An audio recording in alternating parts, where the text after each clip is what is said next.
Assalamualaikum warahmatullahi wabarakatuh. Selamat pagi teman-teman. Kami dari kelompok 4. Pada kesempatan kali ini kami akan mempresentasikan bab 5 mengenai penipuan atau fraud. Sebelum masuk ke materi, perkenankan kami untuk memperkenalkan diri. Yang pertama, Raihan Putri, NPM 045. Kedua, Agnes, NPM 061. Ketiga, Rizke Dharma, NPM 078. Dan yang terakhir, Favian Rizkullah, NPM 210. Langsung saja kita masuk pada video pemaparan materi. Assalamualaikum warahmatullahi wabarakatuh. Nama saya Raihan Putri, NPM 045. Saya akan menjelaskan tentang penipuan. Penipuan sendiri adalah sesuatu atau segala sesuatu yang digunakan oleh seseorang untuk memperoleh keuntungan secara tidak adil terhadap orang lain. Tindakan curang ini meliputi kebohongan, penyembunyian kebenaran, muslihat dan kelicikan, dan tindakan tersebut sering mencakup pelanggaran kepercayaan. Pelaku penipuan sering disebut sebagai kejahatan berkerah putih atau white collar crime untuk membedakannya dari penjahat yang melakukan kejahatan dengan kekerasan. Secara hukum, agar suatu tindakan menjadi penipuan pasti ada yang pertama, pernyataan, representasi atau pengungkapan yang salah. Yang kedua, fakta material, yaitu sesuatu yang mendorong seseorang untuk bertindak. Yang ketiga, berniat untuk melakukan penipuan. Yang keempat, ketergantungan yang dapat dibenarkan, yaitu orang tersebut mengandalkan representasi yang keliru untuk mengambil tindakan. Yang kelima, cedera atau kerugian yang diderita oleh korban. Sebagian besar pelaku penipuan adalah orang dalam yang berpengetahuan luas dengan akses, keterampilan, dan sumber daya. Karena karyawan lebih memahami sistem perusahaan dan kelemahannya, mereka lebih mengerti dan lebih mampu untuk melakukan dan menyembunyikan penipuan. Kontrol yang digunakan untuk melindungi aset perusahaan lebih sulit bagi orang luar untuk mencuri dari perusahaan. Kejahatan kerah putih bisa disebut dengan pebisnis yang berkomitmen penipuan dan biasanya menggunakan tipu daya atau kelicikan, dan kejahatan mereka biasanya melibatkan pelanggaran keyakinan atau kepercayaan. Ada banyak sekali jenis penipuan. Di sini saya akan menjelaskan secara singkat dan memberikan beberapa contoh di antaranya. Dan kemudian teman saya akan memberikan pembahasan yang lebih luas tentang beberapa yang paling penting untuk bisnis. Yang pertama, korupsi. Korupsi adalah perilaku tidak jujur oleh mereka yang berkuasa, sering melibatkan tindakan yang palsu, tidak bermoral, atau tidak cocok dengan standar etika. Contohnya seperti penyuapan dan tawaran laberang. Yang kedua, penipuan investasi. Di sini salah mempresentasikan atau mengabaikan fakta untuk mempromosikan investasi yang menjanjikan keuntungan besar dengan sedikit atau tanpa resiko. Contohnya termasuk skema Ponzi dan penipuan sekuritas. Dua jenis penipuan yang penting bagi bisnis adalah penyalahgunaan aset atau terkadang disebut karyawan penipuan, dan penipuan keuangan pelaporan atau terkadang disebut manajemen penipuan. Kemudian teman saya akan menjelaskan tentang jenis penipuan. Assalamualaikum warahmatullahi wabarakatuh. Selanjutnya ada misappropriation of asset atau penyelewengan terhadap aset, yaitu penyalahgunaan aset perusahaan secara sengaja untuk kepentingan pribadi yang biasanya sering dilakukan oleh pegawai atau employee, seperti penggelapan kas, penggunaan fasilitas untuk kepentingan pribadi, dan sebagainya. Berikut adalah pencurian aset perusahaan oleh beberapa karyawan. Yang pertama ada Albert Milano, manajer Leaders Digest, yang bertanggung jawab untuk pemrosesan tagihan, menggelapkan $1 juta selama periode 5 tahun. Yang kedua, wakil presiden sebuah bank menyetujui pinjaman bermasalah senilai $1 miliar sebagai pertukaran untuk $585.000 dalam kickback. Yang ketiga, ada manajer surat kabar Florida bekerja untuk kompetitor setelah ia dipecat. Pemberi kerja pertama menyadari bahwa reporternya dimonitor. Investigasi mengungkapkan bahwa manajer tersebut masih memiliki rekening aktif dan kata sandi serta secara reguler mencari file komputer untuk informasi dan cerita eksklusif. Yang terakhir, dalam survei baru-baru ini, pada 3.500 orang dewasa, separuhnya mengatakan bahwa mereka akan mengambil properti perusahaan ketika mereka keluar dan mungkin akan mencuri e-data dibandingkan dengan aset. Selanjutnya, elemen dan karakteristik penyalahgunaan. Yang pertama, memperoleh kepercayaan atau meyakinkan dari entitas yang tertipu. Yang kedua, menggunakan informasi yang penuh dengan tipu muslihat, licik, atau menyesatkan untuk melakukan penipuan. Yang ketiga, menyembunyikan penipuan dengan memalsukan catatan atau informasi lain. Yang keempat, jarang menghentikan penipuan secara sukarela. Yang kelima, melihat begitu mudah untuk mendapatkan uang ekstra, kebutuhan atau ketamakan akan mendorong orang untuk melanjutkannya. Yang keenam, menghabiskan uang yang didapatkannya secara tidak benar. Yang ketujuh, menjadi tamak dan mengambil sejumlah uang yang lebih besar pada jangka waktu yang lebih sering, membuat risiko terungkapnya penipuan meningkat. Yang terakhir, tumbuhnya kecerobohan dan terlalu percaya diri selama berlalunya waktu. Selanjutnya ada kecurangan pelaporan keuangan. Kecurangan dalam pelaporan keuangan adalah salah saji atau pengabaian jumlah dan pengungkapan yang disengaja dengan maksud menipu para pengguna laporan. Biasanya dilakukan oleh manajemen.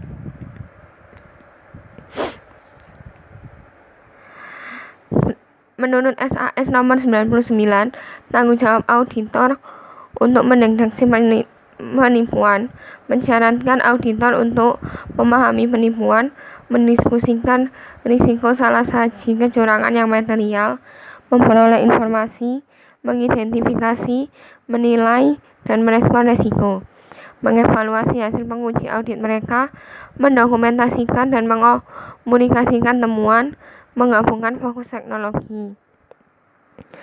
Selanjutnya ada segitiga penipuan.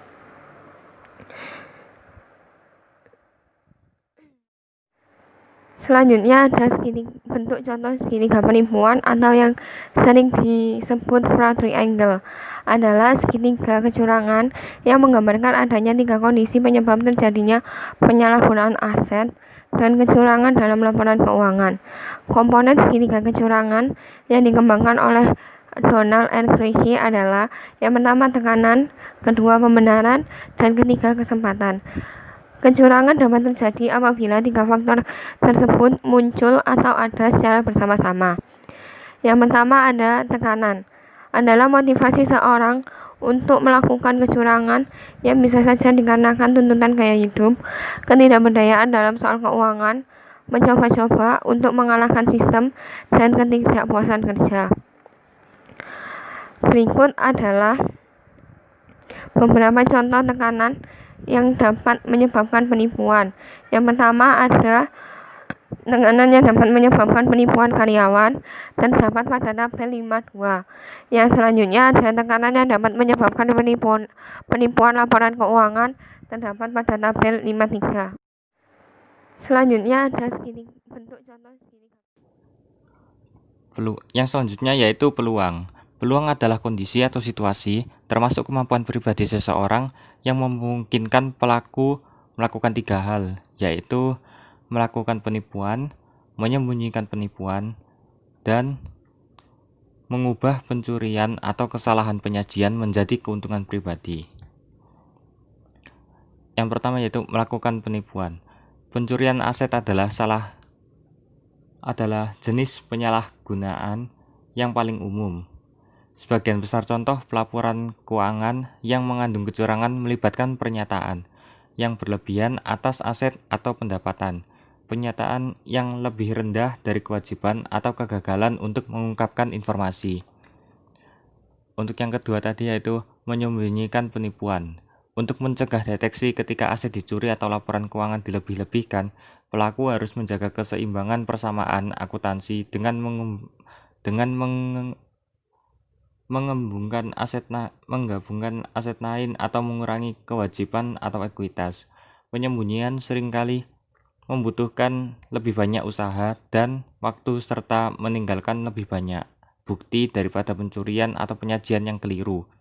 Mengambil uang tunai hanya membutuhkan beberapa detik. Mengubah catatan untuk menyembunyikan pencurian lebih menantang dan memakan waktu. Salah satu cara bagi seseorang karyawan untuk menyembunyikan pencurian aset perusahaan adalah dengan menagih barang simpanan tersebut ke akun pengeluaran. Eksposur pelaku dibatasi hingga 1 tahun atau kurang, karena akun pengeluaran dikosongkan pada akhir setiap tahun. Pelaku yang menyembunyikan pencurian di rekening neraca harus melanjutkan penyembunyiannya. Dan untuk yang ketiga yaitu mengubah pencurian atau kesalahan penyajian menjadi keuntungan pribadi. Dalam hal ini, pelaku penipuan yang tidak mencuri uang tunai atau menggunakan aset yang dicuri secara pribadi harus mengubahnya menjadi bentuk yang dapat dihabiskan. Misalnya, karyawan yang mencuri inventaris atau peralatan, menjual barang-barang atau mengubahnya menjadi uang tunai. Dalam kasus laporan keuangan yang dipalsukan, pelaku mengubah tindakan mereka menjadi keuntungan pribadi melalui manfaat tidak langsung, yaitu mereka mempertahankan pekerjaan mereka, saham mereka meningkat, mereka menerima kenaikan gaji dan promosi, atau mereka memperoleh lebih banyak kekuasaan dan pengaruh. Untuk selanjutnya yaitu rasionalisasi. Rasionalisasi yaitu memungkinkan pelaku untuk membenarkan perilaku ilegal mereka. Pelaku merasionalisasi bahwa mereka tidak jujur,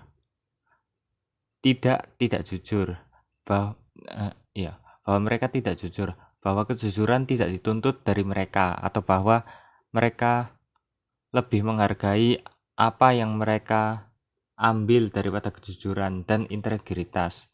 Beberapa pelaku merasionalisasi bahwa mereka tidak menyakiti orang sungguhan, tetapi sistem komputer tanpa wajah dan tanpa nama atau perusahaan impersonal yang tidak akan kehilangan uang. Salah satu pelaku mencuri tidak lebih dari $20.000. Kerugian maksimum yang akan diganti oleh perusahaan asuransi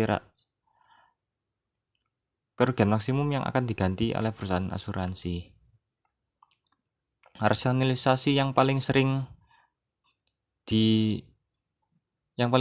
digunakan antara lain sebagai berikut. Seperti, saya hanya meminjam dan saya akan membayar kembali pinjaman saya. Lalu ada lagi alasan, Anda akan mengerti jika Anda tahu betapa saya sangat membutuhkannya. Lalu ada lagi alasan seperti, apa yang saya lakukan tidak terlalu serius.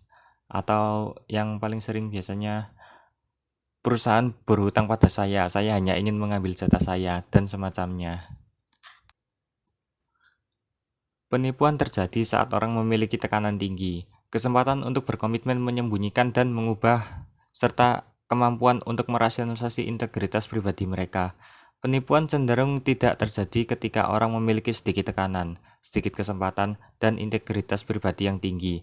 Biasanya ketiga elemen segitiga penipuan harus ada sampai taraf tertentu sebelum seseorang melakukan penipuan. Demikian pula penipuan dapat dicegah dengan menghilangkan atau meminimalkan satu atau lebih elemen segitiga penipuan. Meskipun perusahaan dapat mengurangi atau meminimalkan beberapa tekanan dan rasionalisasi, peluang terbesar mereka untuk mencegah penipuan terletak pada pengurangan atau meminimalkan peluang dengan menerapkan sistem pengendalian internal yang baik. Yang selanjutnya yaitu klasifikasi penipuan komputer. Yang pertama yaitu penipuan input. Cara paling sederhana dan umum untuk melakukan penipuan komputer adalah dengan mengubah atau memalsukan input komputer. Dengan sedikit keterampilan, pelaku hanya perlu memahami bagaimana sistem beroperasi sehingga mereka dapat menutupi jejak mereka. Sebagai contoh, seorang pria membuka rekening bank di NY dan mencetak slip setoran bank kosong yang serupa dengan yang tersedia di lobi bank, kecuali bahwa nomor rekeningnya diberi kode. Pelaku mengganti slip setoran di lobi bank dengan slip setorannya. Selama 3 hari, simpanan bank menggunakan slip palsu masuk ke rekeningnya. Pelaku menarik uang tersebut dan menghilang, dan pelaku tidak pernah ditemukan. Yang kedua yaitu penipuan prosesor. Penipuan prosesor mencakup penggunaan sistem yang tidak sah, termasuk pencurian waktu dan layanan komputer. Sebagai contoh, sebuah perusahaan asuransi memasang perangkat lunak untuk mendeteksi aktivitas sistem yang tidak normal dan menemukan bahwa karyawan menggunakan komputer perusahaan untuk menjalankan situs web perjudian ilegal. 2 akuntan tanpa hak akses yang sesuai meretas ke dalam sistem opsi saham Cisco, mentransfer lebih dari 6,3 juta dolar saham Cisco ke akun perantara mereka, dan menjual saham tersebut. Mereka menggunakan sebagian dari dana untuk mendukung gaya hidup mewah, termasuk Mercedes-Benz senilai 52.000 dolar, cincin berlian senilai 44.000 dolar, dan jam tangan Rolex senilai 20.000 dolar. Yang ketiga yaitu penipuan instruksi komputer. Penipuan instruksi komputer termasuk gangguan perangkat lunak perusahaan, menyalin perangkat lunak secara ilegal, menggunakan perangkat lunak dengan cara yang tidak sah, dan mengembangkan perangkat lunak untuk melakukan aktivitas yang tidak sah. Pendekatan ini dulunya tidak umum karena memerlukan pengetahuan pemrograman yang khusus. Saat ini, lebih sering menjadi penyebab dari banyak halaman web yang memberitahu pengguna cara membuatnya. Yang keempat yaitu penipuan data. Menggunakan, menyalin, menjelajahi, mencari, atau merusak data perusahaan secara ilegal merupakan penipuan data. Penyebab terbesar pelanggaran data adalah kelalaian karyawan. Perusahaan sekarang melaporkan bahwa kerugian mereka lebih besar dari pencurian data elektronik daripada mencuri aset fisik. Karyawan perusahaan lebih mungkin melakukan penipuan data daripada orang luar. Dengan tidak adanya kontrol, tidak sulit bagi seorang karyawan untuk mencuri data. Misalnya, seorang karyawan yang menggunakan flash drive kecil dapat mencuri data dalam jumlah yang besar dan menghapusnya tanpa terdeteksi. Salah satu contoh data yang dicuri yaitu pejabat dunia maya menggunakan teknik peretasan dan pencurian. Selanjutnya yaitu mencegah dan mendeteksi penipuan dan penyalahgunaan. Untuk mencegah penipuan, organisasi harus menciptakan iklim yang mengurangi kemungkinan terjadinya penipuan, meningkatkan kesulitan dalam melakukannya, meningkatkan metode deteksi, dan mengurangi jumlah kerugian jika terjadi penipuan. Di sini ada langkah dalam mencegah dan mendeteksi penipuan dan penyalahgunaan. Yang pertama yaitu membuat agar berkurangnya penipuan. Yang kedua, meningkatkan kesulitan committing penipuan. Yang ketiga, meningkatkan metode deteksi. Dan yang terakhir, mengurangi kerugian penipuan. Demikian video presentasi dari kelompok 4. Terima kasih telah mendengarkan. Kurang lebihnya mohon dimaafkan. Assalamualaikum warahmatullahi wabarakatuh. Demikian video presentasi dari kelompok 4.